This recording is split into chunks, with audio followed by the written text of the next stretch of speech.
Salut, aujourd'hui c'est la deuxième analyse de site. Si vous aussi vous êtes intéressé par une analyse de votre site photo ou votre page Facebook, n'hésitez pas, objectifsféminin@hotmail.com, et aujourd'hui c'est l'analyse des photos de Laurent.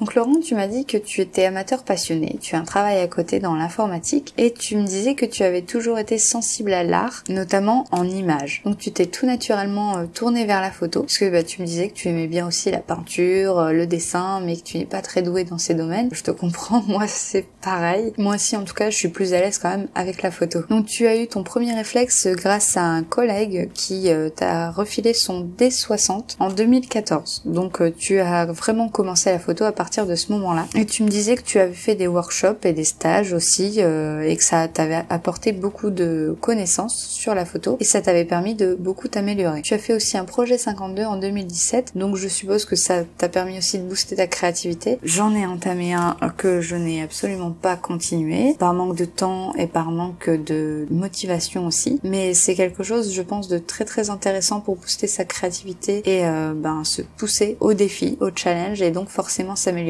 parce que à faire une photo toutes les semaines comme ça, tu pratiques forcément et du coup tu t'améliores. Tu me disais que tu t'investissais beaucoup plus dans la photo depuis fin 2017. Pour toi c'est un apprentissage, donc c'est enrichissant, mais c'est aussi avant tout une passion. Le côté artistique et création te plaît beaucoup. Tu as récemment commencé à faire du portrait. Tu disais que t'aimais bien le contact humain que rapporte la photo grâce au portrait. Donc tu me disais pourquoi pas un jour passer semi-pro, pas forcément faire ton métier à plein temps, mais pourquoi pas que ce soit un revenu complémentaire. Et aujourd'hui tu as un D5300, un 1855, un 55-200, un 35 mm f1.8, deux flash, un trépied et un kit studio parapluie. Tu sais pas si t'as vraiment ton style, en tout cas tu le cherches. Tu disais que tu aimais beaucoup les paysages urbains de nuit et aussi les monuments au matin. Donc avec la lumière de la Golden Hour, je suppose, c'est vrai que c'est un côté très sympa. Et plus récemment, donc tu fais du portrait, mais par contre tu me disais que tu manques de modèles. T'as une certaine timidité, un certain mal en tout cas, à aller rechercher les modèles et aller vers les autres. Je comprends tout à fait cet aspect, c'est pas évident, on appréhende, on se demande si ça va bien se passer, on redoute. Avant j'ai été très flippée du contact humain. Aujourd'hui, beaucoup moins. Après, ça arrive souvent que quand j'ai des challenges un peu à surmonter, il m'arrive par contre de carrément faire des angoisses, mais j'arrive toujours à dépasser ça. C'est vraiment pas évident, mais il faut se forcer, il faut y aller, il faut tenter le truc et il faut prendre rendez-vous avec un modèle sans même se poser de questions. En fait, c'est ça le truc, c'est qu'il faut pas se poser de questions. Bien sûr, faut bien se préparer, il faut chercher ses idées, il faut voir la photo et la passion avant tout, voir ce qu'on va pouvoir faire comme création, les inspirations qu'on a, faut vraiment se concentrer là-dessus, essayer de pas se poser les questions de comment ça va se passer, ouais mais si j'y arrive pas, se concentrer avant tout sur les choses qu'on veut faire, qu'on veut réaliser, rester fixé sur ses objectifs, éviter de se poser les questions de tout ce qui va se mettre sur notre route pour pouvoir les atteindre. Et disons qu'après le fait de dépasser ça, le fait de se forcer un petit peu, se dire il faut que j'y aille, on va y aller et puis on va se rendre compte que ça se passe bien et du coup on va se détendre. Petit à petit, ça va de mieux en mieux se passer, donc même si t'as peur, t'y vas quand même. Et tu verras bien comment ça se passe. Et à force, ça ira de mieux en mieux. Pour trouver des modèles, je te conseille les pages Facebook sur lesquelles des photographes et des modèles sont réunis. Souvent, c'est par région, par département. Recherche une page Facebook où tu tapes modèle et le nom de ta région, et tu verras que je pense qu'il y a plusieurs pages qui te seront proposées. Donc tu attends un retour franc et critique de ma part, et t'aimerais connaître ta voix et ton style, et t'aimerais que je t'aide grâce à mes conseils à la trouver. Donc on va commencer tout de suite avec alors déjà la photo de la bannière, la première photo que tu as, je l'aime beaucoup. Vraiment ça me donne tout de suite envie de voir le reste de tes photos. Je trouve que tes photos ont vraiment une dimension, en tout cas d'apparence. Tout de suite on voit que tes photos ont une dimension assez spectaculaire, avec beaucoup de formes, beaucoup de couleurs, un contraste incroyable entre cette roche et l'escalator ici. Tu t'es baissé pour vraiment avoir une impression de grandeur et on est immergé immergé dans ta photo. La lumière est superbement maîtrisée. T'as juste les bons réglages pour avoir quelque chose de lumineux mais dans lequel on garde beaucoup de détails, beaucoup de textures. T'as du détail partout, t'as des beaux contrastes, des belles couleurs et waouh, on a des belles lignes qui nous dirigent. C'est la composition parfaite. J'aime beaucoup celle-ci aussi. On a une belle symétrie encore une fois avec ces néons un peu étranges, très très étranges, toutes ces lumières. Et j'aime beaucoup encore une fois les lignes directrices sont parfaites. On a les bancs ici qui forment aussi une ligne qui dirige le regard. On a des sujets qui s'opposent. Que dire à part que c'est top?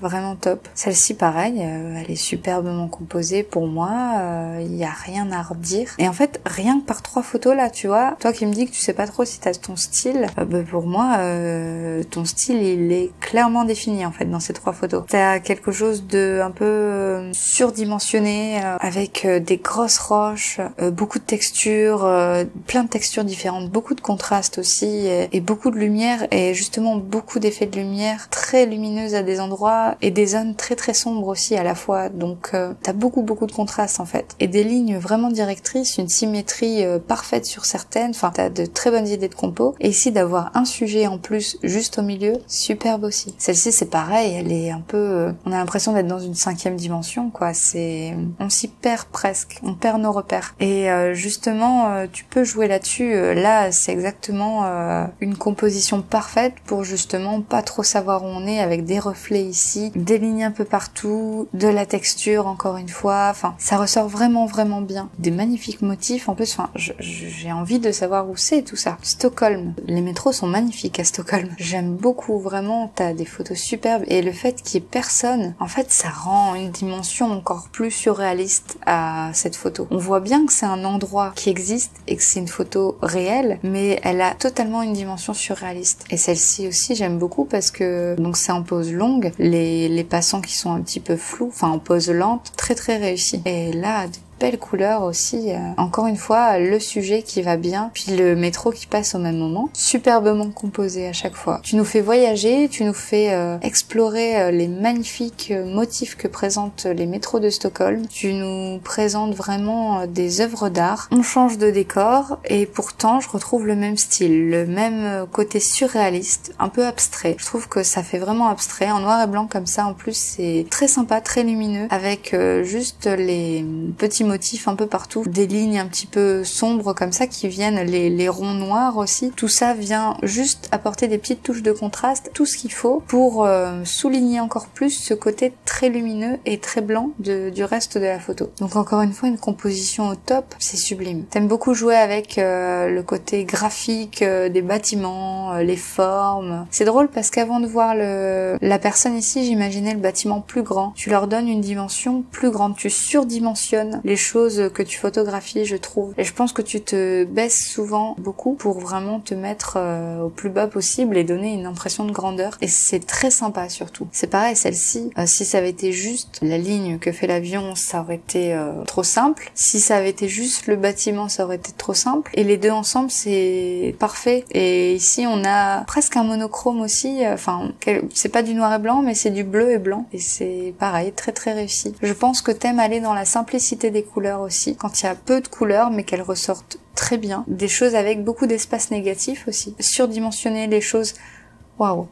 Je pense que tu es très grand angle aussi. T'as pas d'ultra grand angle en plus. Tu devrais t'acheter un ultra grand angle. Tes photos, on dirait que tu les prends de très très loin, enfin qu'elles sont très très larges. Et on est plongé dans la photo à chaque fois. Tu nous fais vraiment voyager. Très sympa celle-ci aussi. Avec des belles lignes encore une fois, une belle compo, l'arche qui vient juste là, en plein milieu, horizontalement en tout cas. Elle vient juste au milieu de la photo. On a toutes les lumières qui nous dirigent vers l'arche. Donc je comprends que tu aimes photographier les monuments. Le soir, je comprends totalement ce que tu voulais dire. Je pense que ton style, il est parfait pour ce genre de sujet, en fait. Alors ouais, au premier abord, on se demande un peu ce que c'est, et en fait, on voit toute la rangée de vélos ici. L'angle est très très bien vu. Encore une fois, c'est surdimensionné, on sait pas où on est, on perd nos repères. C'est déstabilisant comme photographe. Et ça, c'est bien, c'est top. Non, franchement, elles sont géniales. Je vois pas quoi dire de plus.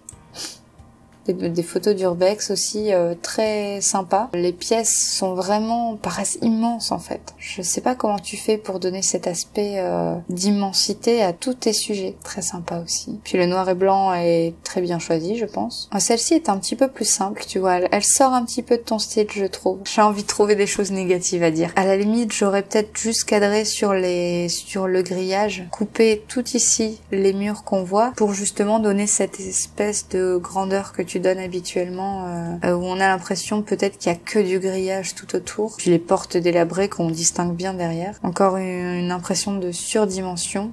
C'est dommage qu'il ait été coupé, juste là et juste là-bas. Celle-ci aussi a une dimension très sympa. Et puis de très belles couleurs aussi. Un bleu ici qui contraste bien avec le jaune. Ça fait une ambiance très froide quand on va vers le bas, et une ambiance plus chaude quand on va vers le haut, enfin un petit peu plus haut en termes de niveau en tout cas. Je trouve que ce contraste est très sympa. T'aurais peut-être même pu l'accentuer un petit peu plus, je pense. J'aime beaucoup celle-là aussi. Peut-être un vignotage un peu trop présent ici, en haut à gauche surtout. Encore que sur le reste de la photo, ça me dérange pas. Mais j'aime beaucoup la texture, les reflets des vitres, les différentes formes. Ça fait vraiment quelque chose de très graphique avec ici le bâtiment en pointe, en triangle. On a ici tous des espèces de blocs un peu carrés. Ici on a un demi-cercle un petit peu. Enfin on a différentes formes avec l'eau qui vient juste devant ici en premier plan. Je pense que c'est très bien. Puis le bateau ici aussi qui donne un petit peu une échelle à tous ces bâtiments. Celle-ci aussi est très jolie.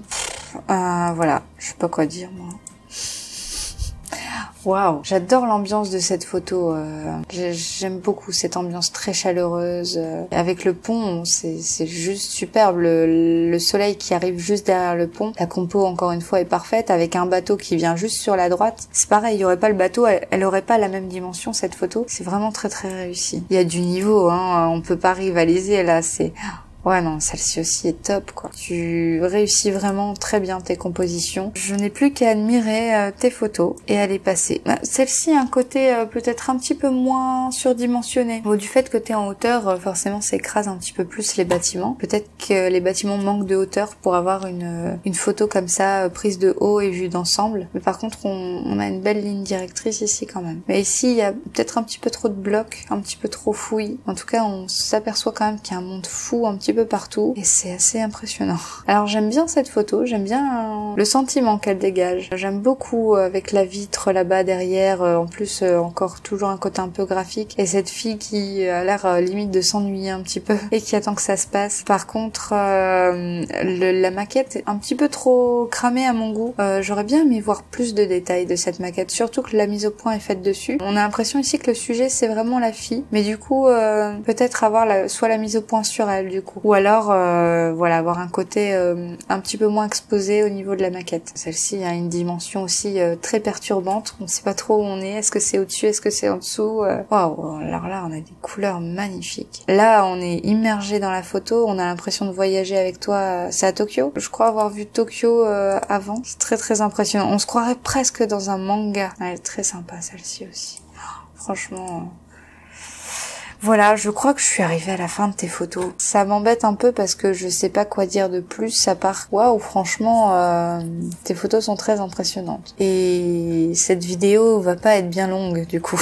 Donc je suis désolée, j'ai rien de plus à dire, vraiment on est immergé dans tes photos.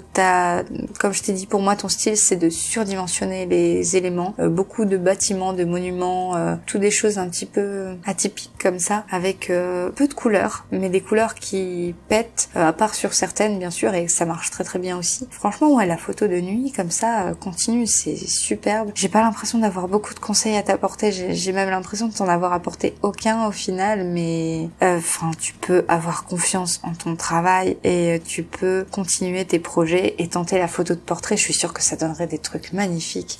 N'hésite pas à me dire quand t'en auras fait parce que j'ai hâte de voir ça. Je suis vraiment curieuse là. Bravo, bravo pour ton travail, bravo pour tout ce que tu fais parce que c'est vraiment très créatif, très artistique pour moi. Je te souhaite vraiment une très bonne continuation. Je te souhaite de continuer comme ça et de tester les portraits, teste la photo avec modèle. Je te souhaite vraiment de faire des shootings avec modèle pour expérimenter ça et j'ai hâte de voir ce que ça donne. N'hésitez pas donc à aller voir ces photos. Alors là, j'ai fait un peu le tour des photos, mais vous pouvez également aller voir son Instagram. Je mets également le lien en description. Et tu as également un compte GuruShot, donc je mets le lien en description. C'est donc terminé pour cette vidéo. Demain, il y aura encore une vidéo. Ce sera pas une analyse de site, mais ce sera un petit tuto. Le fait de faire 2 analyses de site par mois, ça me permet de vous mettre quand même une 3e vidéo qui sera un petit tuto ou des conseils en tout cas. Donc ça change un petit peu des analyses. Donc demain, même heure, il y aura une vidéo de plus sur la chaîne. Soyez au rendez-vous et je vous dis à demain.